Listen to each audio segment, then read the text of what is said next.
Welcome back to our channel Lavanya ಕಿಚನ್ಗೆ ಸ್ವಾಗತ.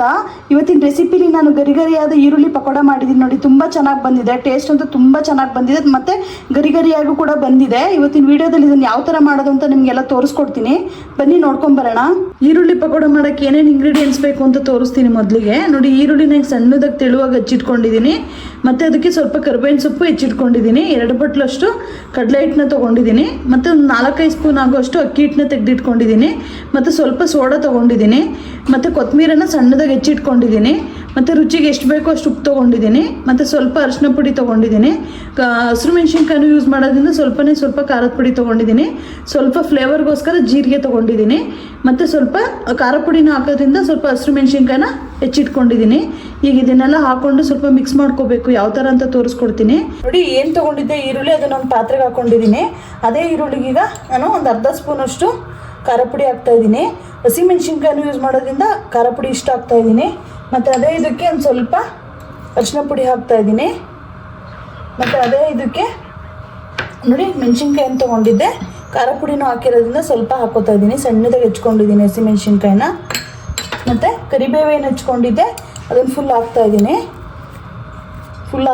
ಮತ್ತು ಸಾಂಬಾರು ಸೊಪ್ಪು ಅಷ್ಟೇ, ಏನು ಸಾಂಬಾರು ಸೊಪ್ಪು ತೊಗೊಂಡಿದ್ದೆ ಫುಲ್ ಹಾಕೋತಾ ಇದ್ದೀನಿ. ಆನಂತರ ಅದೇ ಇದಕ್ಕೆ ಸ್ವಲ್ಪ ಜೀರಿಗೆ ಹಾಕೋತಾ ಇದ್ದೀನಿ. ಜೀರಿಗೆ ಒಂದು ಫ್ಲೇವರ್ ಕೊಡುತ್ತೆ, ಅದಕ್ಕೋಸ್ಕರ ಹಾಕೋತಾ ಇದ್ದೀನಿ.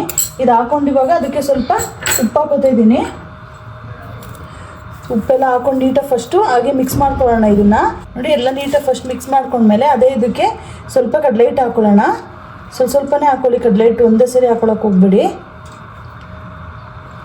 ಆಮೇಲೆ ಸ್ವಲ್ಪ ಅಕ್ಕಿ ಹಿಟ್ಟು ಹಾಕೊಳ್ಳೋಣ. ಒಂದು 2 ಸ್ಪೂನಷ್ಟು ಅಕ್ಕಿ ಹಿಟ್ಟು, ಗರಿ ಬರಲಿ ಅನ್ನೋಕ್ಕೋಸ್ಕರ ಅಕ್ಕಿ ಹಿಟ್ಟು ಹಾಕೋತಾ ಇದ್ದೀನಿ.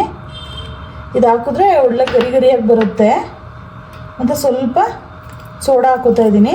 ಸೋಡಾ ಬೇಕು ಅಂದರೆ ಹಾಕ್ಕೊಳ್ಳಿ, ಇಲ್ಲಾಂದ್ರೆ ಏನು ಬೇಡ, ಸ್ವಲ್ಪ ಹಾಕೋತಾ ಇದ್ದೀನಿ. ಈಗ ಹಾಕ್ಕೊಂಡು ಸ್ವಲ್ಪ ಫಸ್ಟ್ ಮಿಕ್ಸ್ ಮಾಡ್ಕೊಳ್ಳೋಣ. ಇದನ್ನು ನೀರು ಹಾಕದೇ ಇರೋಂಗೆ ಫಸ್ಟ್ ಇದನ್ನು ಮಿಕ್ಸ್ ಮಾಡ್ಕೋಬೇಕು. ಈರುಳ್ಳಿನೇ ನೀರು ಬಿಡುತ್ತಲ್ವಾ, ಸೊ 1 ನಿಮಿಷ 2 ನಿಮಿಷ ಈ ಥರ ಚೆನ್ನಾಗಿ ಮಿಕ್ಸ್ ಮಾಡ್ಕೋಬೇಕು. ಮತ್ತು ಇನ್ನೊಂದು ಸ್ವಲ್ಪ ಕಡಲೆ ಹಿಟ್ಟು ಸೇರಿಸ್ಬೇಕು ಅಂತ ಗೊತ್ತಾಗುತ್ತೆ, ನಾವು ಎಷ್ಟು ಸೇರಿಸ್ಕೋಬೇಕಂತ ಮಿಕ್ಸ್ ಮಾಡ್ಕೊಂಡ್ಮೇಲೆ ಗೊತ್ತಾಗುತ್ತೆ. ನಾನು ಇನ್ನೂ ಸ್ವಲ್ಪ ಆ್ಯಡ್ ಮಾಡ್ಕೋತಾ ಇದ್ದೀನಿ ಕಡಲೆ ಹಿಟ್ಟನ್ನ. ಈ ಥರ ಸ್ವಲ್ಪನೇ ಹಾಕ್ಕೊಂಡು ಮಿಕ್ಸ್ ಮಾಡ್ಕೊಳ್ಳಿ, ಅವಾಗ ಚೆನ್ನಾಗಿ ಬರುತ್ತೆ. ನೋಡಿ, ನಾನು ಕಡಲೆ ಹಿಟ್ಟು ಮತ್ತು ಅಕ್ಕಿ ಹಿಟ್ಟೆಲ್ಲ ಹಾಕಿ ನೀಟಾಗಿ ಮಿಕ್ಸ್ ಮಾಡ್ಕೊಂಡಿದ್ದೀನಿ ಫಸ್ಟು. ಈಗ ಸ್ವಲ್ಪನೇ ನೀರು ಸೇರಿಸ್ಕೊಂಡು ಈ ಥರ ಮಿಕ್ಸ್ ಮಾಡ್ಕೊಳ್ಳೋಣ. ಸ್ವಲ್ಪ ಗಟ್ಟಿಯಾಗೇ ಇರಲಿ ಇದು, ಅದರಿಂದ ಸ್ವಲ್ಪನೇ ನೀರು ಸೇರಿಸ್ಕೋಬೇಕು. ತೀರಾ ತೆಳು ಮಾಡ್ಕೊಳಕ್ಕೆ ಹೋಗಬೇಡಿ.